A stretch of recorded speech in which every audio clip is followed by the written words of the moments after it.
Dan 4 hal yang menjaminkan banyak rizki, bukan memudahkan rizki. Tolong Bapak Ibu hafal. 4 hal bukan menjaminkan rizki, bukan memudahkan rizki, tidak. 4 hal mendatangkan rizki kemari. Dan 4 hal bukan Allah kasih kemudahan berarti kita berjalan mencari rizki Allah kasih, tidak.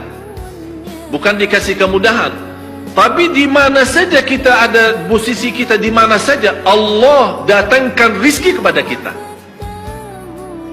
Yang pertama, qiyamul lail, salat malam. Yang kedua, berbanyak istighfar waktu sahur. Kalau anda tidak salat malam, jangan tinggalkan istighfar waktu sahur. Waktu sahur kapan? Kira-kira 30 minit sebelum azan.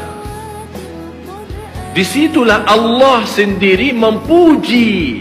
Allah bangga dan senang terhadap orang yang sahur. Sampai ulama berkata, tidak ada ibadah yang terbaik di waktu sahur selain istighfar. Jadi boleh baca Quran, boleh salat malam, boleh zikir, boleh apapun, tapi yang terbaik istighfar. Fokus hanya istighfar. Astaghfirullah wa atubu ilaih, termasuk istighfar Allahumma anta rabbi la ilaha illa ant, yang Bapak Ibu tahu sayyidul istighfar, yang terutama, yang paling luar biasa. Allahumma anta rabbi la ilaha illa anta khalaqtani wa ana abduka wa ana ala ahdika wa wa'dika mastata'at a'udzu bika min syarri ma sana'at abu'u laka bi ni'matika alayya wa abu'u bi dhanbi faghfirli fa innahu la yaghfiru dzunuba. Ya Allah, kalau kita fahami doa ini luar biasa. Oleh karena itu kata Rasulullah, barang siapa yang membaca sayyidul istighfar, kemudian di malam hari dengan keyakinan dia meninggal habis baca istighfar, masuk surga. Masuk surga. Berarti ini salah satu doa yang menjaminkan dengan mudah masuk surga. Jadi 4 hal yang mendatangkan rizki, bukan kita mencarinya, dia yang datang kemari. Apalagi saat mencari lebih mudah. Qiyamul lail, salat malam. Tapi dalam bahasa, mohon maaf Bapak Ibu, dalam bahasa Arab disebut qiyamul lail, bukan salat. Tapi kalau diterjemahkan dalam bahasa kita salat. Tapi kenapa di situ qiyamul lail? Diberikan qiyamul lail, qiyam artinya berdiri. Berarti lama. Saking lama berdiri dikaitkan jadi qiyamul lail. Qumil laila ya ayyuhal muzammil. Apa terus? Qumil lail, berdirilah saat malam. Berdirilah, bukan salatlah malam, tidak. Berdirilah malam hari. Itu dahsyatnya di situ berdiri. Qiyamul lail. Yang kedua, berbanyak istighfar. Yang ketiga, berbanyak sedekah. Sebenarnya bukan istilah berbanyak sedekah. Kadang-kadang orang bersedekah 100 juta, udah selesai, saya sudah bersedekah 100 juta. Bukan itu. Bukan yang dimaksud berbanyak sedekah itu dari sisi uang itu banyak atau sedikit, bukan. Yang dimaksud rahasia sedekah, ta'ahudus sedekah, istiqamah bersedekah. Istiqamah. Itu tidak menjadi masalah besar maupun kecil. Itu tidak menjadi masalah. Karena bagi Allah tidak ada artinya besar maupun kecil. Kita tidak memberikan kepada Allah. Karena Allah Maha Kaya.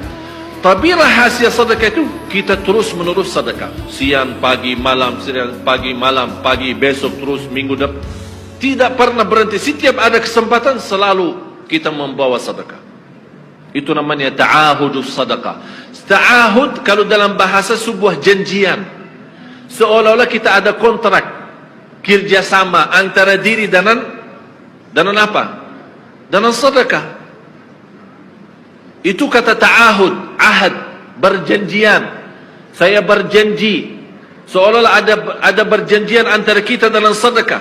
Jadi tidak boleh terlepas dari berjanjian. Seolah-olah kita menghormati berjanjian. Bagaimana menghormati? Kita terus kerjasama.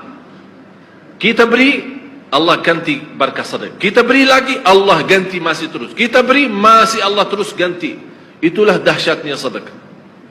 Jadi Bapak Ibu, jangan nunggu hari tertentu, bulan tertentu, malam tertentu kita bersedekah. Jangan. Setiap kita merasa ada berita baik, ada berita maupun ada berita buruk yang menyakiti perasaan kita di rumah tangga kita, anak kita, suami kita, istri kita, apapun, langsung segera sedekah. Disitulah rahasianya. Ikatkan seolah-olah kita sudah membuat perjanjian antara diri dan sedekah.